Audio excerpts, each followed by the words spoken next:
Welcome to the party, pal. This is Fountainhead Forum 44. I have Douglas Tuman, who is a crypto expert. He's organizer of a conference called Monerotopia, which is happening in Mexico City in May.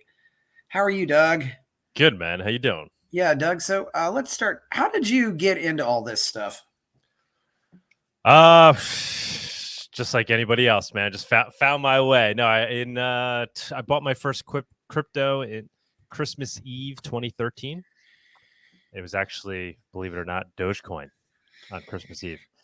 And I bought $50 worth, and I woke up on Christmas morning and all my Doge was gone. I stored it in an online wallet, a web wallet, which I'm sure, as you know, is not the thing to do. And that led me down the rabbit hole, right? I wanted to figure out like what this crypto thing was all about. What did I do wrong? And so that led me to learn about Bitcoin, read the white paper, understand the private key and the public key. I was a BTC maxi after that, kind of instantaneously once I grasped the full scope of what Bitcoin was and how it's decentralized. And eventually I found my way to Monero when I started using Bitcoin, and I realized, or I believe that that's flawed because of its lack of privacy. And that led me to Monero. Yeah. I was checking. Doge was around at the end of 2013, so it's hard to believe some of these cryptos have been around that long. Yeah, it was, Doge, if I would have just held that $50 worth of Doge, I'd probably be better off than anything else. Although I couldn't hold it because it got stolen. It was actually pretty funny when it was like millions and millions of Doge got stolen by everybody who was storing it online. But yeah, it was the best $50 I ever lost because it was a real wake up call to me. Because I had heard about Bitcoin like in 2011 when Silk Road, I remember when Chuck Schumer was like trying to shut down Silk Road, but I didn't stop to research it. Right, I just thought it was a centralized thing, some attempt to create digital cash. But no, real deal. And we're recording on March 28th. Yesterday happened to be Ross Ulbricht's birthday, so let's happy 39th, Ross. We hope you get out of there, and of course, we need to get a few other people out of there too. But cheers to him. He was the first real Bitcoin entrepreneur. Yeah, and if he'd just been a little smarter, I think he would have kept getting away with it. But he probably would have had to go abroad someplace eventually. But who knows? I mean, like we said, given the nature of Bitcoin, it most definitely probably caught up with him at some point. Yeah, that's one thing. What does obviously there's a lot of different people doing different things out there, but how does Monero? How is Monero private while Bitcoin's not private? What is there in the protocol, or what is built in? I don't want to get too technical, but I'd like to know something about how this all works. Yeah, just zoomed really far out. I mean, Bitcoin, its ledger is completely transparent, right? So Monero uses the same basic technology. It's blockchain tech. It's mined with proof of work. It's nodes coming to consensus on what's in the ledger at any point in time, and validating, and miners validating transactions, all that same stuff. The only difference is the ledger itself is obfuscated. And so it uses three basic technologies that allows it to happen. The first one is confidential transactions, which was actually invented by Bitcoiners, Adam Back, and it was proposed as a solution to Bitcoin's lack of fungibility, right? So the early Bitcoiners saw this as an issue as well, right? And they knew it was going to be a problem. They came up with a solution. It was never implemented in Bitcoin, but it was implemented with the creation of Monero. Monero launched as its own coin called as its own crypto called CryptoNote. It's not a fork of Bitcoin. It's a completely unique protocol, and it was invented for the purpose of solving this issue that Bitcoin had, which is a transparent ledger. So the first thing is confidential transactions. The second thing is ring signatures, and that basically obfuscates the sender, right? So in Bitcoin, you need to sign, to send a transaction, you essentially sign it digitally. With Monero, you can't tell who the true signer is. You see a whole group of signers. It's actually 16, right? And you don't know who the true signer is. And then the third main component is stealth addresses, and that obfuscates the receiver. So there's no receive address to go look up on the blockchain. Those are the three main components. Yeah. And what does that do at the end? At the end, it creates an obfuscated ledger where there's effectively nothing to go look up. You can't. I'm sure you've looked up on Bitcoin blockchain, right? You send a transaction, you go look at it, you can see the wallet, you can see where it came from, Yeah. where it went. That's not the case with Monero. Yeah, I knew a guy a few years ago who had a situation where somebody went into AT&T and said, "Hi, I'm so and so. I lost my phone." Took over his phone, and I think this person knew what he was after because he had some crypto on that phone. And obviously, if you can find out if you want to know somebody has Bitcoin, and you can figuratively figure out where their wallet is, right? Yeah, Yeah, you could find if you could find out if somebody. The real concern is most people obtain their Bitcoin and crypto in general through centralized exchanges that yeah, require KYC AML, right? yeah, Coinbase being the biggest one, right? That's how most people acquire their crypto, and they connect their bank account to Coinbase. They have to show their passport or driver's license, whatever it is. They get KYC'd, and now they know who that person is. The exchange knows who that person is. The government knows who that person is. It's stored in servers that could maybe be hacked one day. And then when they buy their crypto, they send it off from that exchange. They buy their Bitcoin, they send it off, and now those transactions essentially can be tracked thereafter. So Doug Tuman goes, he buys a Bitcoin on Coinbase, he sends that Bitcoin off Coinbase to his own wallet, but now you can track, chain analysis companies can put the pieces together and watch Doug Tuman's money as it's being moved around. yeah, and they can figure out where your wallet is. Like, oh, that's on Doug's phone, maybe, or something like that. And I mean that's a different issue. I mean, there's yeah, ways, I guess, there's ways of putting the pieces together for sure, yeah. right? I was just saying, I haven't talked to my friend in a few years, but I'm pretty sure that person who got into his phone knew what he was after, because you wouldn't just do that if you weren't going to try to steal. Yeah, there's so many different ways to Yeah, realize if somebody yeah, in crypto, right? And then what do you mhm. try to do? You try to, like, there was that hack. I think, was it Ledger? Which was the one, Ledger or Trezor, where their servers got hacked, and it revealed the list of all the people who have purchased a hardware wallet. Those people Yeah, that became targets and were actually, people came after them and sent them like threats saying, I'm gonna come kill you unless you, give me your Bitcoin. yeah. Sometimes when I hear about stuff like that, I really wonder if we're ever going to move to this whole if self custody is really ever going to take off in crypto, just Yeah, because of the no, whole well, nature of, like somebody could break into your house and said, okay, give us your keys, and or we kill you. And it's like, okay, Well, no, yeah, I mean, but there's solutions, right? So there's multi-sig, right? Multi-sig is a yeah, great solution where it effectively allows you to maintain control over this bearer asset. But at the end of the day, if you set it up the right way, it's like you can't do anything unless some other third party participates, right? So you have ultimate control. They can't steal, the third party can't steal your crypto and move it, but also you can't move it unless you get permission. So then that allows for you basically to safely use your crypto, right? That's one solution. There's other things too, but I think we're gonna get there. I mean, these things, it yeah, is a true bearer instrument, right? That's what's so scary about it, right? It's like if you had gold under your bed, but in digital form, so anybody can, whatever, wrench attack, send me your crypto. yeah, And if you don't have it set up in that way where you're smart about it, maybe you wrote down your private key and then you only hold a little bit on your hot wallet or whatever it is, yeah, you're susceptible. And I do think those things will be solved, and we will get to a point where people are effectively holding crypto in the way it's meant to be held without losing usability. I think that the tech is there. It's going to be, those problems will be solved. yeah. And I would say also, just if you have a lot of crypto, just you don't need to talk about it. Just Yeah, I mean, I'm an idiot out here, but I'm doing it because I do it out of a yeah, passion, right? So there's got to be there's people that got to be out here talking about the tech, but I'm well aware, and I take precautions. But that's another reason why Monero equals security, privacy equals security. Monero's privacy, it's not just a, a philosophically an important thing to have, right? That obviously you're a libertarian, I assume, right? Based on the name of your channel, Yes, right? I'm definitely a libertarian. Yeah, well, most people, I think most Monero people are libertarians. But you don't like to assume those things. Yeah, you'd be surprised. Be surprised. There's some crossover there, but Yeah.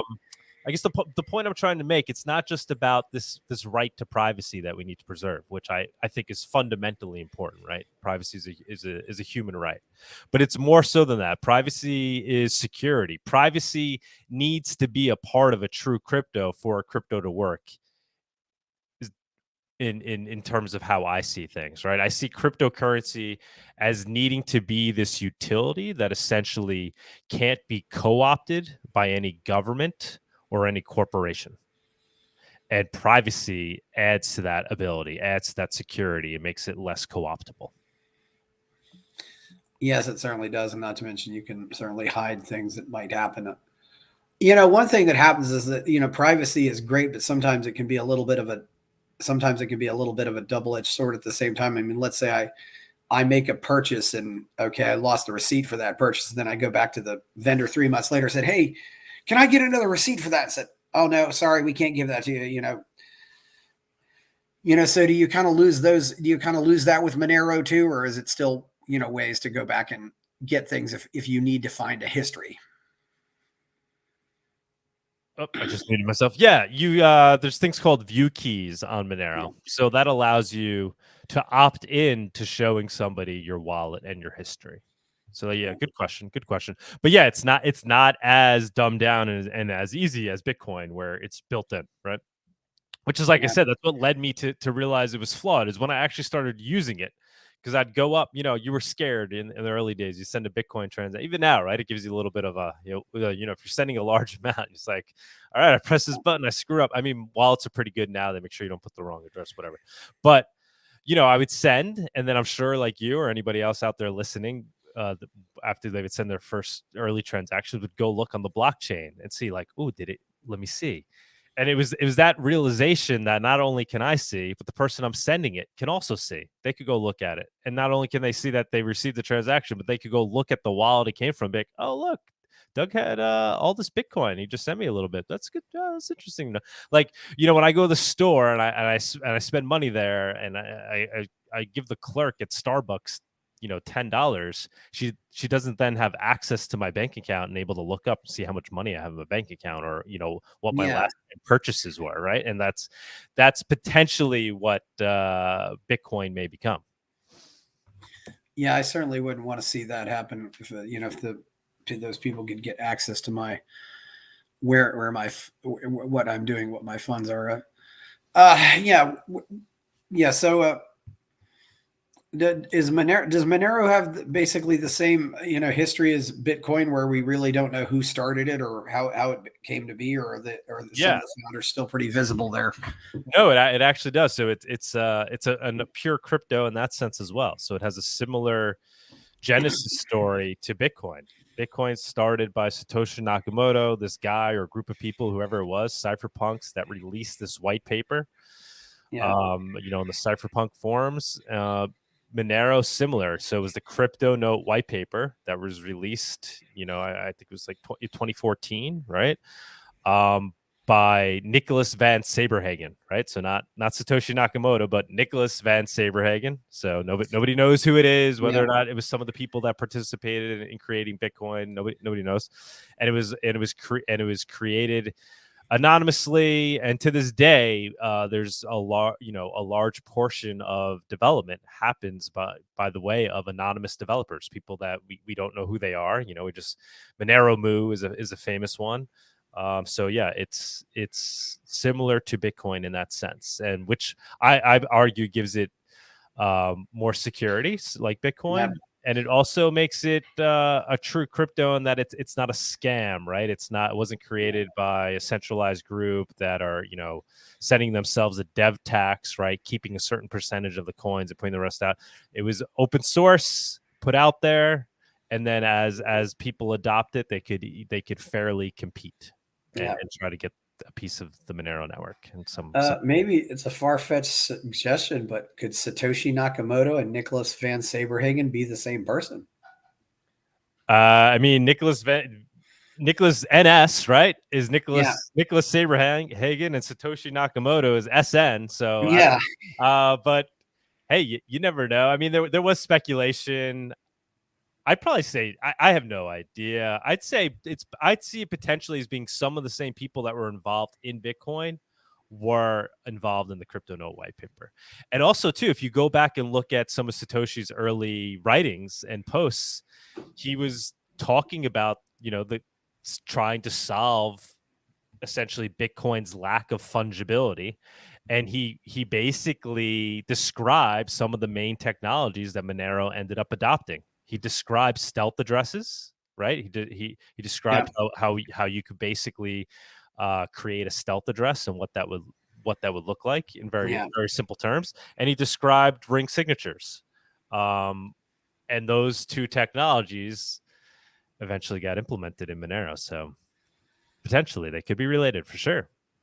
There's only so many people that are capable of these things too, right? Yeah, At that time. yeah, and and often the first person who invents something is the first person to see the limitations. I mean, you always want to be innovating. I mean, so you described yourself as a Bitcoin maxi. What made you not be a Bitcoin maxi?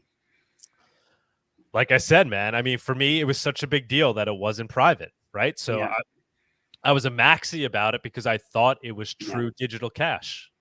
And when I realized it lacked the properties of cash, right? It's not fungible, right? Like I said, once yeah, again, it's not even just about the fact that we have a right to transact privately. It's about mechanically, money needs to be fungible. One unit, one US dollar is always the same as another US dollar, even though this one came from whatever, somebody who was selling cocaine, and this one came from the church, yeah, right? When you go to use it, nobody asks where it came from, right? Nobody knows where it came from. There's no way to effectively look it up. With Bitcoin, you can effectively and you can automate that process, and that's what's going to happen. You have these chain analysis companies that are gaining all this data and constantly viewing to the point where, hey, when you go to spend your Bitcoin somewhere, they might say, that's a high risk Bitcoin. We're not going to accept it. That came from whatever, from a non KYC exchange, or that was previously used on the dark market. So sorry, we don't accept that Bitcoin. Oh, really? Yeah, I didn't realize that was going on, but I guess that could be possible since you can know where the. I mean, it's just like Yeah, we I have mean, any problem. exchanges. We have Yeah, examples of exchanges that didn't want to accept transactions because they previously went through mixers, right? It was yeah, known. and I'm willing to bet that a lot of the money we carry in our pockets probably been used in some kind of illicit transaction once or at least once Of over the course. years. And we have no idea. Right, but for money to function as a utility, it needs to be Yeah, agnostic to how anybody's using it, and that makes it the best form of money, right? Because then it could just it reduces the yeah, friction in the system when there's no way for a third party, whether it's corporations or states, to basically have influence over how you're using that money.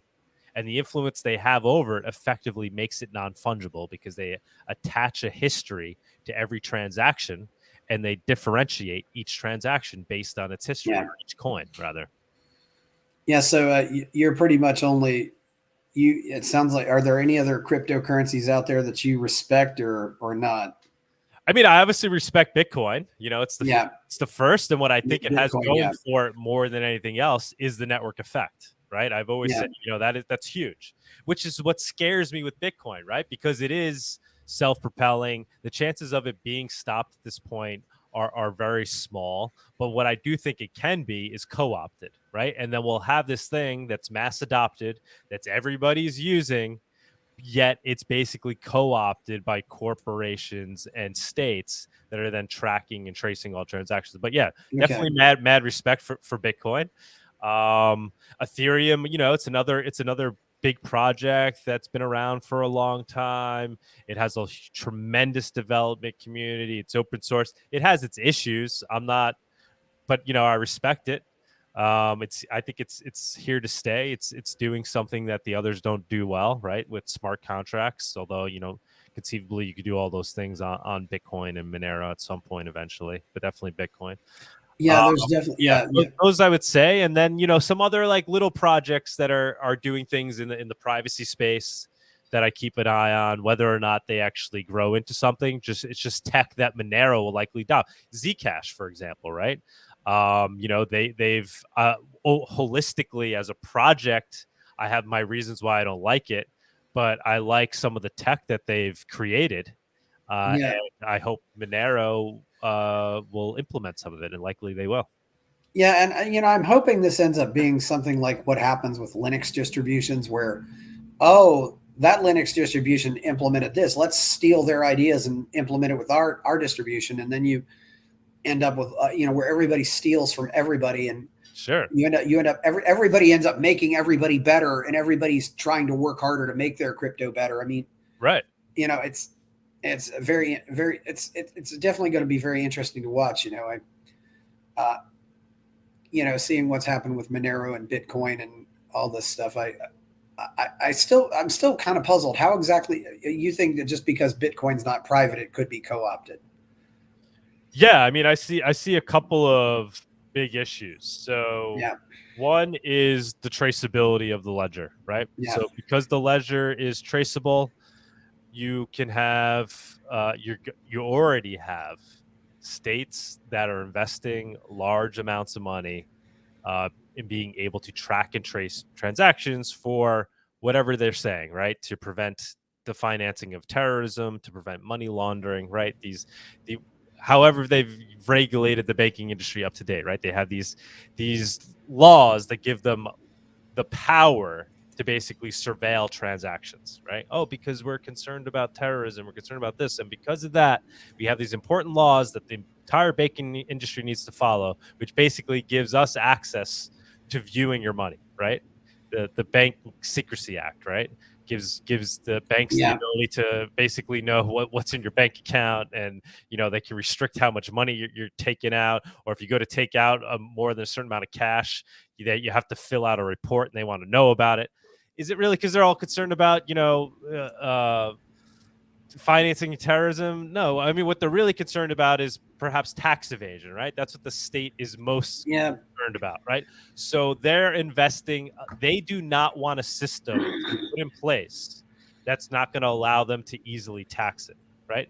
Bitcoin, yeah, they're not concerned about. Like, this is getting to my point here, how it can be co-opted, because they aren't concerned about Bitcoin as being a means for evading the state in terms of taxes, because it's perfectly traceable. So they're going to regulate it. They're going to mandate regulations. They're going to put in place these regulations, and then they have a means of carrying out these regulations by way of surveilling the chain. And there's already a large industry that does it, chain analysis companies. And it's like what we've seen in other aspects of American capitalism, right? With the pharmaceutical companies and these other mega arms of capitalism and commerce, and it basically becomes this thing monopolized by way of the state going into cahoots with the large corporations, right? And then regulations being made that just happen to benefit the small group of large corporations, right? Because they can handle the regulations. In fact, they're the ones usually fighting for the regulations, and then it keeps out all the competition. So you see that happening in Bitcoin with the chain analysis company. So that's the first way in which we're seeing it get co-opted, because of its traceable ledger, chain analysis companies doing the job of what states want them to do by means of regulation. The second way is the way it's mined, right? So Bitcoin is mined with ASIC miners. It's a proof of work mined coin, but it's developed in a way where there's application specific pieces of hardware that have been created that can mine Bitcoin far more efficiently than anybody can mine it with their CPU. And what has that done? It's created centralization of mining in terms of only there being a handful of corporations that do the vast majority of all the mining. They're the ones with access to the ASICs. Then they become the ones who are able to buy the most of them. Then they become the ones who are able to get the most access to cheap electricity. And then they become the ones that are able to deal with regulators, right? And take advantage of that as regulators want to regulate mining. right? And inevitably, they're going to do. We've already seen them do it. They tried doing in New York where they want to ban proof of work mining, right? They don't want people using fossil fuels for wasting it. I obviously disagree with that for mining. But what does that do? That opens it up that opens up this industry to regulation, and due to the nature of the fact that Bitcoin is mined with ASICs, it creates centralization. And once again, it can be co-opted because now that gives the governments a door to knock on and say, we need you to do this, this, and this. Yeah, we've certainly discussed the whole baloney about, and really, I think it's just socialists who understand the potential of Bitcoin and they want to do anything they can to try to demonize it. So we'll say, oh, it's using all this computing power, and right. I asked a previous guest. I said, well, doesn't porn still use more anyway? But and that's now I believe Andreas Antonopoulos actually said more computing power was used for mining than porn, but I don't know. We'll probably have to study that some way to figure out what's going on out there. But but it's an issue, right? That's the nature of humans, the nature of the United States government. It's going to lead to them wanting to they want their piece, right? Yeah. The gang that runs the United States government wants their piece. If you're doing good in an industry, they want you to pay up. They want they want the piece. So, but with Bitcoin, because of the nature of ASIC miners, it gives them a potential to come and get their piece, as opposed to Monero, which is mined with CPUs. So it's resistant to ASIC mining. Yeah. And so anybody anywhere with the CPU, whether it's a smartphone or can without permission compete, and it doesn't tend towards centralization in terms of just being a few companies that are going to be running the mining, and it's going to be very hard to regulate that, right? So these extreme socialists, they may be like, oh, we want to ban Bitcoin because it's a waste of electricity. Are they also going to then ban CPUs? No, right? So they're not, because I think society has agreed that like CPUs are useful and we should all have access to electricity for that. When we consider some of the other innovations that have come out of the porn industry, like VCRs, online video streaming, online payment systems, I'm surprised the porn industry hasn't gotten into the crypto industry yet, just so they could maybe develop some interesting innovations for us. It's well, you would think you'd see you'd see Monero being highly adopted there, right? Yeah. Like if you're going to go make a purchase, I mean, I guess unless people, although I don't know who's buying, right? It's like there's so much of it out there that's free. I guess it's the first free. I guess you're the product in that case. But no, I'm surprised we haven't seen more adoption of crypto there, but you're starting to see it. You're starting to see it. People talk about these ideas too of like OnlyFans, right? Like OnlyFans, but Monero based in particular, right? Because you may be doing something on OnlyFans that the government, the state doesn't agree with, right? And then they go to the primary payment providers like Visa or whatever, and they basically force them to close down your OnlyFans because they don't like the content that's being served up there. So, yeah, certainly. You're going to see that those companies of the future will definitely be crypto based for sure. Yeah, I definitely think they're going to, especially do you think what out there do you think is making cryptocurrency, whether it be Bitcoin or Monero, more adoptable or more, as we like to say, user friendly? Because you're making it to be less nice, make it idiot proof, so people can use it and make it just. Because I know for some people it can still seem rather daunting to try to use something like this. You're saying like what's being worked on that's going to make it easier? Yeah, I mean, I often say we need the AOL for Bitcoin or the AOL for crypto. I mean, I think I always describe Coinbase as being the AOL for crypto, but I get what you're saying. Like what's like the killer app or the easy thing that's going to onboard. I mean, I think we're getting there with things like that. Like Coinbase is pretty user friendly at this point. And then there's things like Cash App and all these things that have now integrated crypto into them. So it's like if you can use Venmo, you can use crypto. I mean, it's pretty damn easy at this point. It's just some cryptos are ahead of others. Monero is always a little bit behind in that sector because it is its own protocol. So like it had to redevelop all its own wallets and make them user friendly. And because of the nature of it, to use it in the right way. You want to hold your own keys, and so it's not as easy to build a system like that that's Venmo like to do it right. But we're pretty much there. And I guess in terms of what's coming down the pipe, like I said, I think multi-sig things are things to keep a lookout on for. That's going to make the whole ecosystem more user friendly, things like that. Yeah. Better hardware wallets, and I think, just better wallets integrated into phones, right?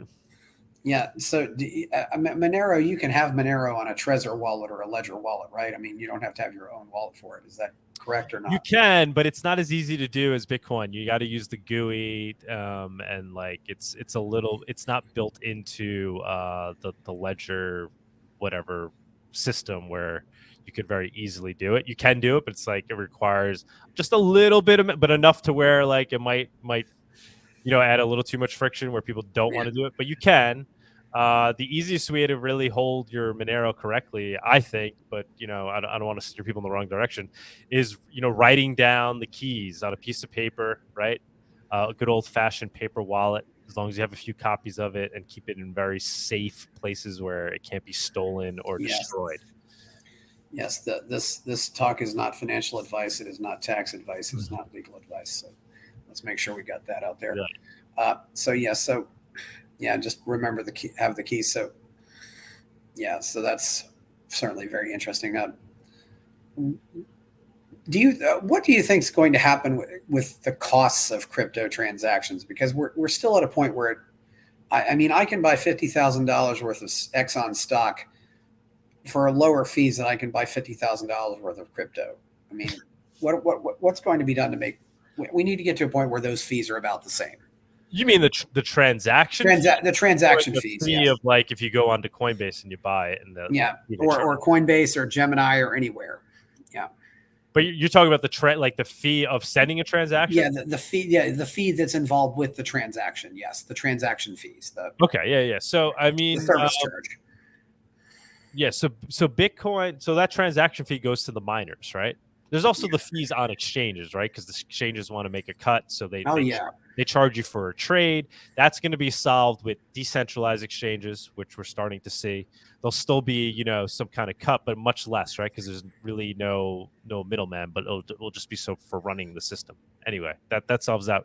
But then the other thing is transaction fees in the network itself, which is interesting. That's another main big difference between Bitcoin and Monero. So Bitcoin has a fixed block size, and because of that, transactions compete to fit into the block, right? There's that block space is limited, and only so many transactions can fit in a block. So as more people transact, as Bitcoin becomes more popular, and as more on-chain transactions are made, there's more competition for fitting into a block, and the competition is won by paying a higher fee, which is your transaction fee. Oh, you want to get in on that transaction? This guy's willing to pay $5. All right, if you pay $6, you get on the bus first, right? Block space is limited. Monero, the block space isn't limited. It has actually a dynamic block size. This is also all for this reason of trying to make it more unstoppable and less co-optable, right? So Monero always has this incentive for miners to mine, and it always has the ability of the block size to get larger with more usage. And as more transactions are made on Monero, instead of transaction fees going up, they actually effectively go down, because you can now fit more transactions in bigger and bigger blocks, right? So you have more fees to then give to the miners. So it's less fees per transaction, right? Instead of like on Bitcoin, you could only fit 10 transactions. In Monero, maybe one day you're putting 1,000 transactions in a block, right? So that's how fees are handled in Monero, in that it actually scales with the network, and as more people use it, it becomes cheaper to send. It's already very cheap. It's 1/3 of a cent to send a Monero transaction, effective, potentially. Yeah, well, that's good to know. Yeah. That's a big difference. So, what do you think about some of the recent going-ons with in the crypto space? Mainly, we could talk about FTX. We could talk about some of the rulings going down, like going after CZ at Binance or other things like that. What do you think about the whole FTX thing? I mean, it sounds like that a lot of people saw that coming, but yeah, I mean, For me, it was like we saw it happen, right? We saw it Yeah. happen with Mount Gox, right? That was the first one that I experienced Well, firsthand. Mount Gox was hacked, yeah, but FTX was just being stupid. But yeah, Well, similar in that it was a centralized company that was holding people's crypto, right? And if you're using crypto the right way, you're pulling it off the exchanges. And yeah, so it comes with more responsibility because you could fuck things up, but it reduces the risk you're taking with giving somebody else control of a bearer asset. And so that's really what the story was, right? And so there's different versions of that story, whether it's some crook who's doing it, some guy who screws up and loses all your stuff by accident, or there's some hack that takes place, but it's the same old story, which is don't use these centralized exchanges. If you do, which I've used them obviously, especially in the early days, because there's a real. If you do use them correctly, in that as soon as you get your crypto, pull it off and hold it and write down the private keys. So that's the lesson to be learned from that, which should be a lesson that people are already learning. But I yeah, think if anything, the silver lining there is it did wake people up to that once again, right? So all the new noobs that were part of this latest crypto wave were reminded of, oh wait, I guess it's not safe keeping my crypto on yeah, the exchange. The other stuff that's going on yeah. Well, like, with finance and stuff. I mean, so there's this whole like theory that there's Operation Choke Point. Have you been following that story? Like people are saying there's like basically an active mission by the U.S. government to slowly cut off crypto from the traditional banking system, or not even slowly, actually quite swiftly, right? And that's part of what we saw with the banking failures.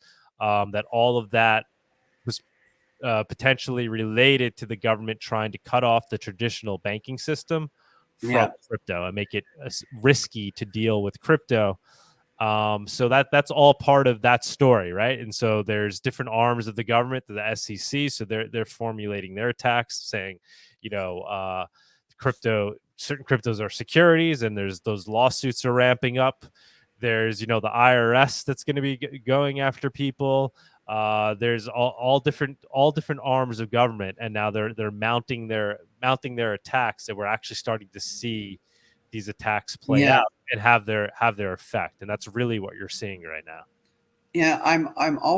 I've long been troubled by this idea that we need to make something else. We need one one action.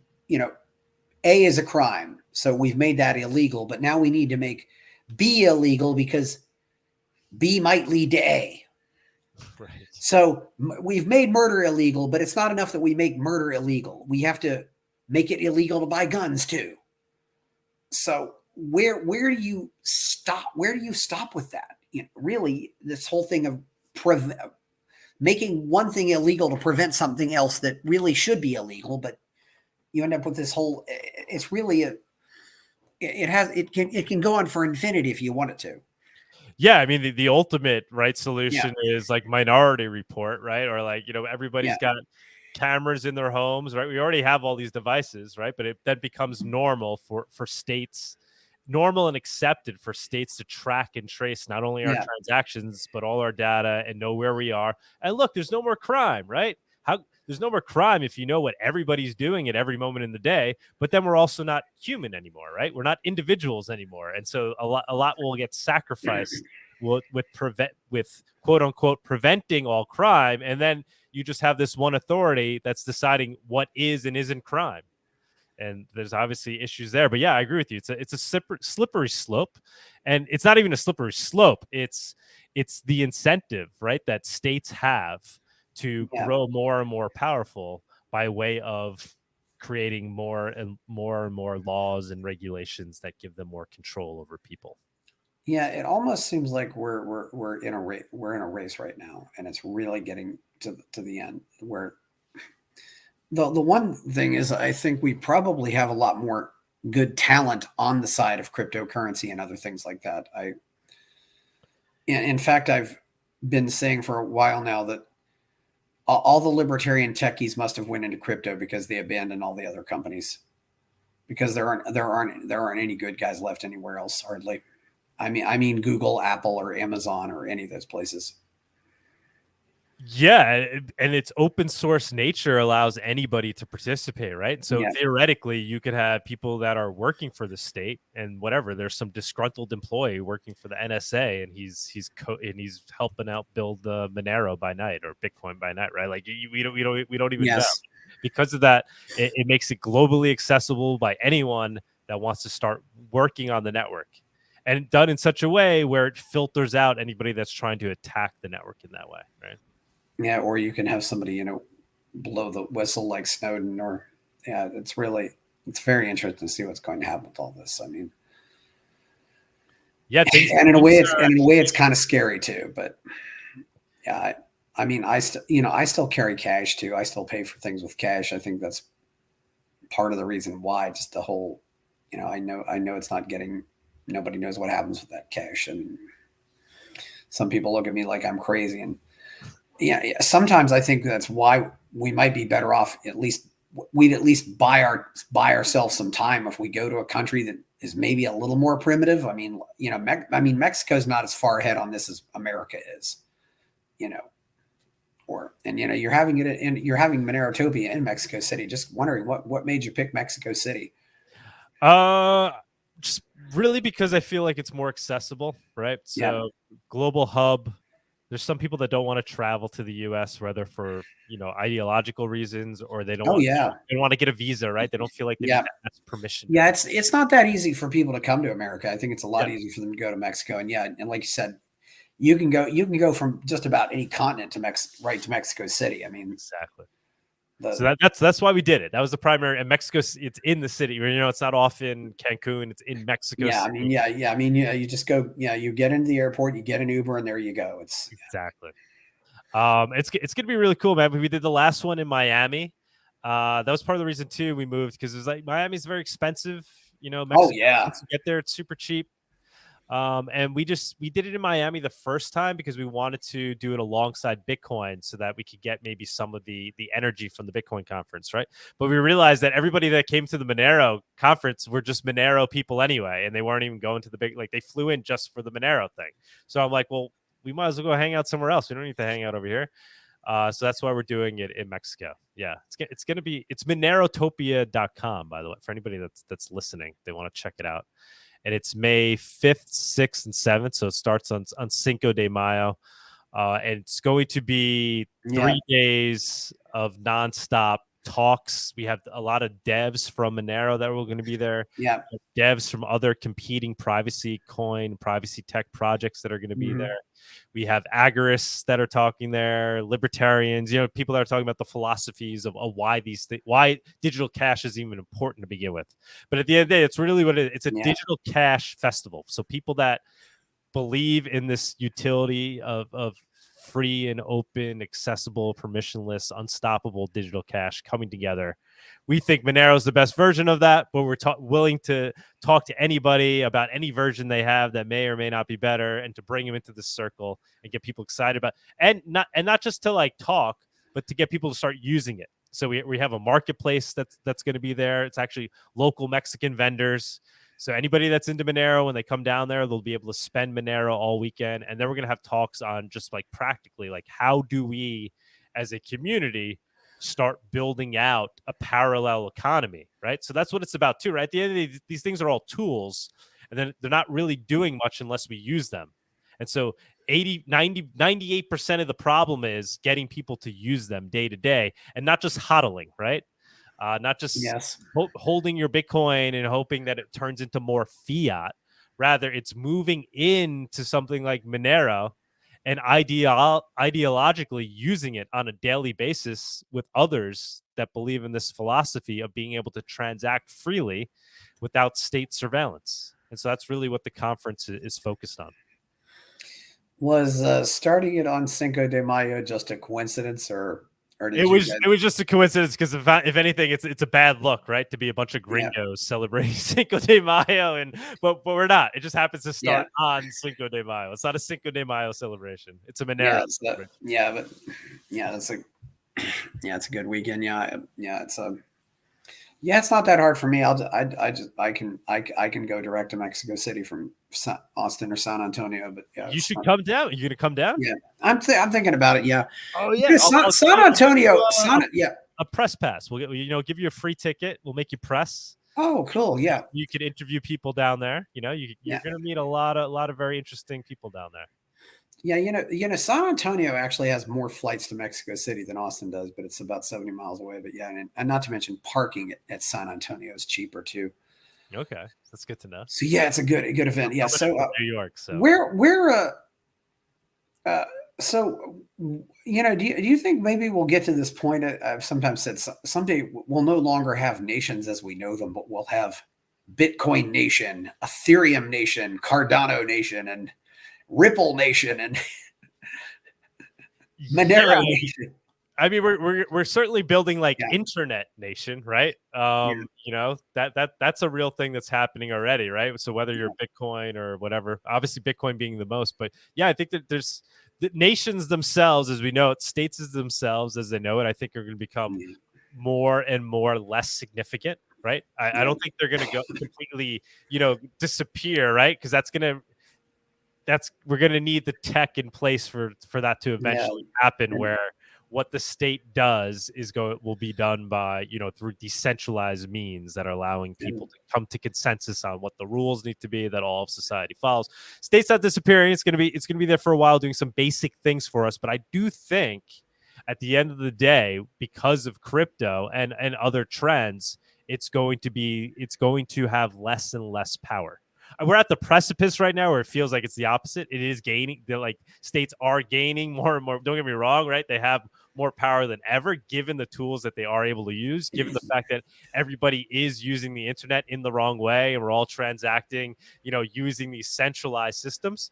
But the change is happening right now, which is like you said, things are getting crazy. That's why things feel so crazy, because the change is literally happening right now. And once it changes, it's never going back. We're going to be yeah, in a different society where it's like where we went from, feudal lords to, representative democracies, right? It's going to be as transitional as that. yeah. And that's one of the great things about cryptocurrency that I tell people is, you know, I mean, if you're old enough, you can remember when every bank was just a single bank, or maybe that bank had two or three branch offices, but there's no way to consolidate in the world of crypto. I mean, Bitcoin can't go out and say I'm going to buy up all the Cardano and make Cardano disappear. No, so it's never going to get to this monopolization. I mean, Mm-hmm. obviously you're still going to have big boys and little boys, but it's never going to be a case where you can just buy up all your competitors and put them out of business that way. Yeah, exactly. You actually have to compete with them. Uh, yeah. So, a lot of cases, I think the bad guys are just they're acting. They just seem like they're really, really desperate right now, and they've been really desperate for a while. Yeah, well, they realize this revolution's happening, right? And they want to Yeah. quell it. They don't want they don't want us to win, man. They stand to lose a lot, right? They stand to Yeah. lose their kingdom. Yeah. I think that's where we're headed. Yeah. It's going to be very That's why interesting. they feel desperate. Their backs are up against the wall right now, especially with crypto. I think Operation Choke Points, it's a real thing. It's Yeah. happening. Well, Like yeah. I said, I do think ultimately, I think governments are okay. Like the ones that are really on top of this, most like the U.S. government is okay with Bitcoin. They're fine with it. They see it as just another moneymaker, right? Like, oh, it's this new form of property that we can tax. Yeah. And it happens to be perfectly taxable. It's a Yeah. transparent ledger that we Yeah. can look at. We don't even have to go and like figure out who owns what. Boom, it's right here, right? Like, and we got the chain analysis companies, and here we go. We could just watch everything as it moves on the ledger, and we could get our pound of flesh. Yeah. So I don't think, I think it's quite that's a controversial opinion among crypto people, but it seems so obvious to me that that's what's happening. I mean, the those that stand to lose the most from crypto, those that are in power, do not fear Bitcoin. That's interesting. Yeah. Because because in a way, I think we've opened up. There's really been opening up a can of worms here that's I can't really put back into the bottle, and there's so many people now doing so many creative things. Monero right now is at. What's I it mean, at? it's I don't still even at know. only a market cap of about 2.8 billion, whereas Bitcoin is 526 and Ethereum is 214. Do you think Monero might come on par with those soon, or? Yeah, I mean it's gonna take time. I think what's interesting about Monero, I think it's the best indication we have of true crypto adoption, right? So Yeah, all these other cryptos, especially Bitcoin and Ethereum, why they are actually used, Ethereum arguably more than Bitcoin, right? Ethereum is used for NFTs, all this creative things people are doing, building applications. The primary use case for Bitcoin is speculation. That's the without a doubt. That's where 99% of its value is coming from, speculation. It's not coming from a need to send digital cash. That's not why people are using Bitcoin. They're using it with the hopes that it equals more fiat money in the future. And so that's where its value is coming from. Ethereum, same thing. And what feeds into that is these cryptos are very accessible. You can get them on any exchange, right? You can get yeah, them on Coinbase. You can't get Monero on Coinbase. You can't get Monero in the financial capital in New York City. I live in New York City. It's very difficult to get Monero. There's no way to get it on a centralized exchange with your bank account tied into it, right? Like Coinbase. That's what makes it super easy, right? yeah, You could money comes out of your bank, it goes in. There's Coinbase doesn't carry Monero. No New York centralized exchanges carry Monero. Kraken carries Monero, but guess what? They're not in New York.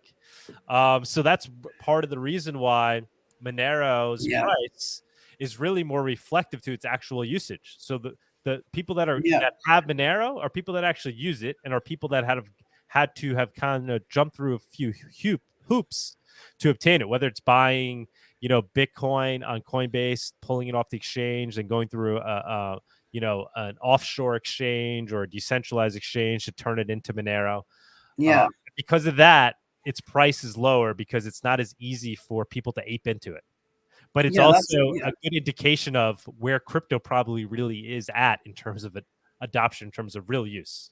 and that's often that happens too. I mean, a crypto gets listed on Coinbase, it immediately has a big spice. Right. Like, Monero never had that moment. yeah, and of course, I don't know necessarily will say that a lot of people buy Ethereum for that reason alone, though. They buy Ethereum because they can't get it on, they go buy it on Coinbase, and then they take Ethereum and go swap it for something else because Yeah. it's really the currency of choice for swapping for other currencies. Litecoin too. That's like really Yeah, Litecoin's use case. If it has any use case, it's that, right? It's like, yeah, oh, you can buy it and you can turn it into Monero. yeah, yeah. Litecoin, yeah. Which what do you think about say things like proof of work versus proof of stake? It's a now that Ethereum wants to go to proof of stake, I don't.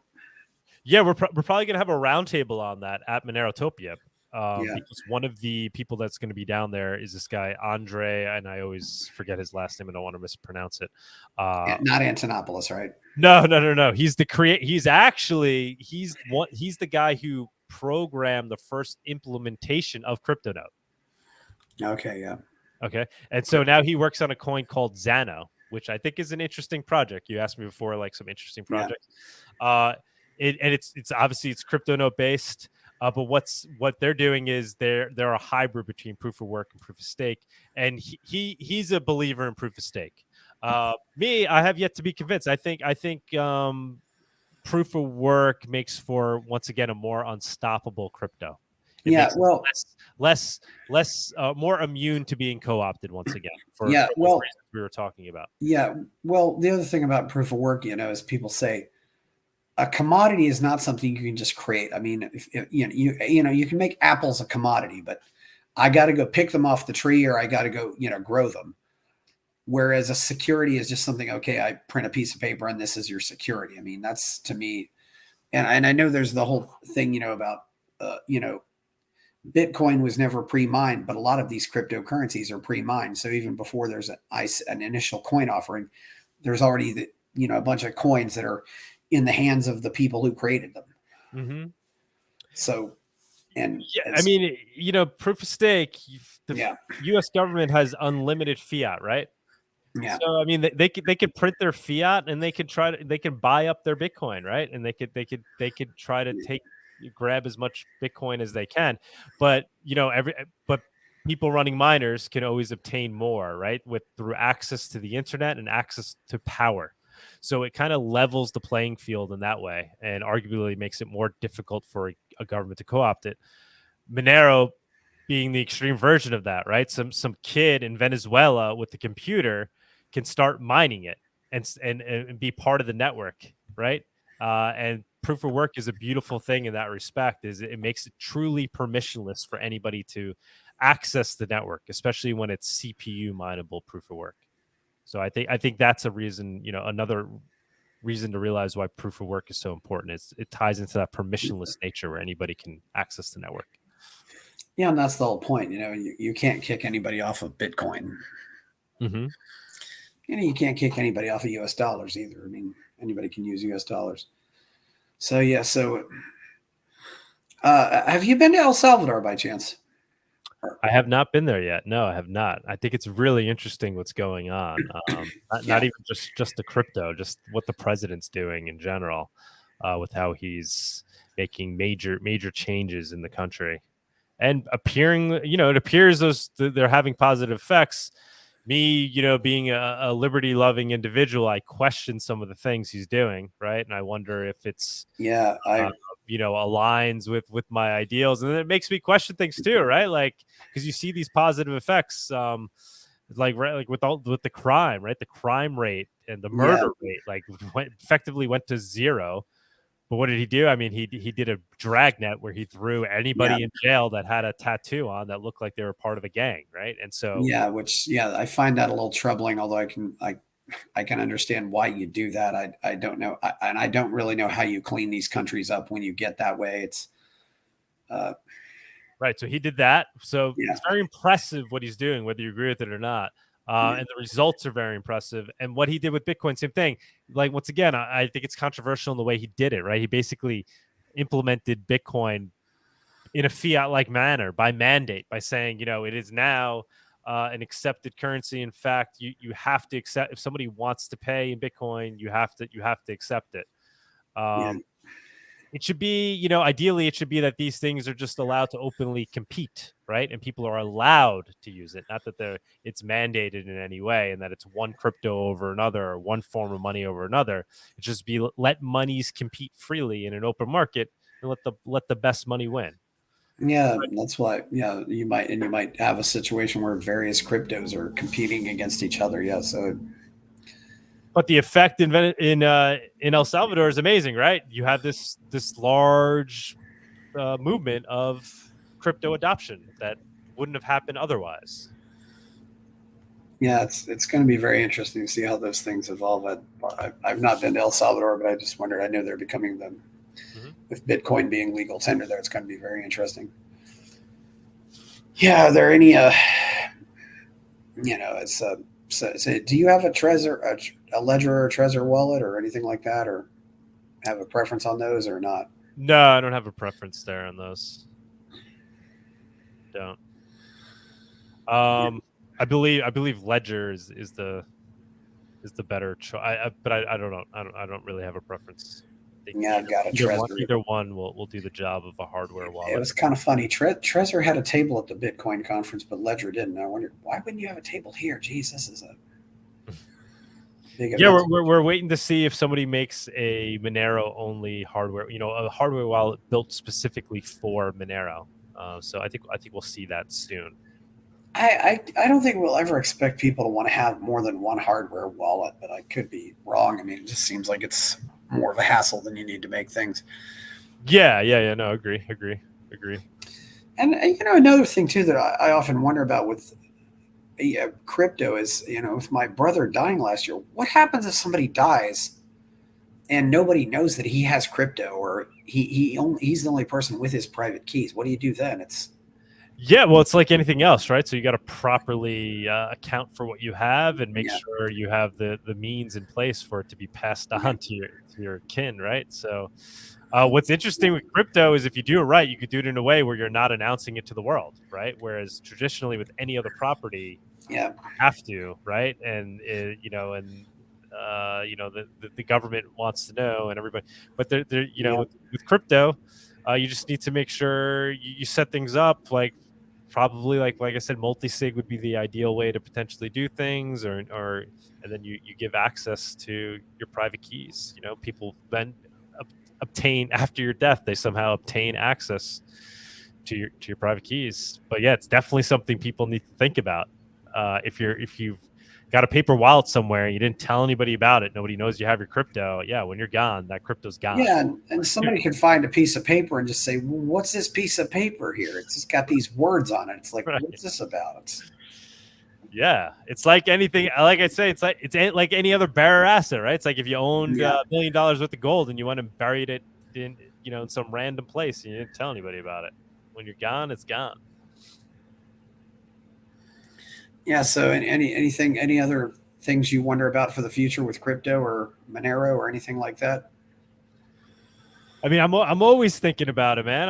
I'm thinking about more of with Monero, I do question, what are the effects going to be, right? Like when we move into a Monero society, I don't think Monero is going anywhere. I do think it's going to be adopted. And so I think beautiful things are going to come from it, right? It's going to make for a more free and open society and free commerce, free open markets. But I wonder, how things in their entirety are going to look when the entire world has access to this tool and this ability to transact anonymously and privately peer to peer without being stopped. Obviously, fundamentally, I think that leads to a lot more good than bad, but it's going to be used for evil as well. We can't discount that. And I just imagine what the world will ultimately look like once we reach a mass adoption. I think it's going to be beautiful, and it's going to lead to more creation, more commerce, more human interaction without the cancer of the state taking its pound of flesh, right? Yes, it's a very interesting time to be alive, Doug. Well, do you have anything else to say before we go? That's it, man. I would just tell people Monerotopia.com. Yeah, Tickets, we made them super cheap. So yeah, so it can be accessible. It's $100 for a 3-day yeah, conference. If you can't make it down, we added a virtual ticket so people can yeah. watch it remotely. Also $100, and you could watch it, live. You could participate in the Q&A, and we created a discount code, libertarian, right? So I think that would align with you and your listeners. So if Oh, anybody yeah.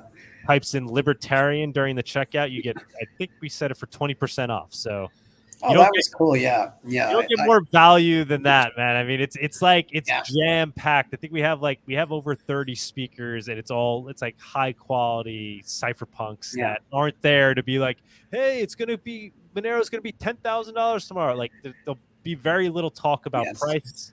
It's talking about the tech and how we opt out and build a parallel economy using digital cash. Yeah, and you can find you certainly find lots of places. There's a lot, certainly other things to do in Mexico City too. Definitely. It's this humongous city. I mean, yeah. And if you're in you're in New York City, so you can certainly go direct from New York City to Mexico City. So. Mm-hmm. Just get your passport. I know a lot of people I talk to are like, oh, I gotta get my passport. There's a lot. Seems to be a lot of libertarians that you know, haven't gotten their passport. I've come across quite a few. There's a lot of it's more and more libertarians aren't even staying in America, aren't even in America anymore because that's one thing. Do you think that's another thing too though? Do you think we're going to see more and more crypto projects go outside of America? When you say crypto, you mean like people that are in those communities? Yeah, in those Yeah, well, communities like El doing projects. Salvador. I mean, El instead Salvador, of right? trying to comply with the regulations, they're just going to throw their hands up and leave. 100%. 100%. I mean, that's what you're seeing with El Salvador, right? People who would Yeah, never have considered moving there are being like, I mean, I could go yeah, buy a piece of land and I get I think it's like tax free. When there's all these incentives, right? If you go down and Yeah. spend your crypto for a piece of property down there, for sure, people are going to be moving around the world because of the crypto and Yeah. trying to find a friendly jurisdiction, without a doubt. And that's another advantage of crypto. It's actually very easy to transfer crypto across borders. It's not that easy to do any kind of bank transfer nowadays with the Yeah, there's the no, banks. you They're don't just need to because move. of all the You just need security that stuff. private key, right? Just whatever. Yeah. Okay. Well, it's please hit like and subscribe to the channel, like the video, and go buy my novel Escape from the Village. I'm Chris Baker. We have Doug Tuman from Monerotopia. This should be a very interesting event. Thank you for your time, Doug, and we're out. So Thank you, Chris. yeah, thank you. Yeah. Bye bye. See you in Mexico.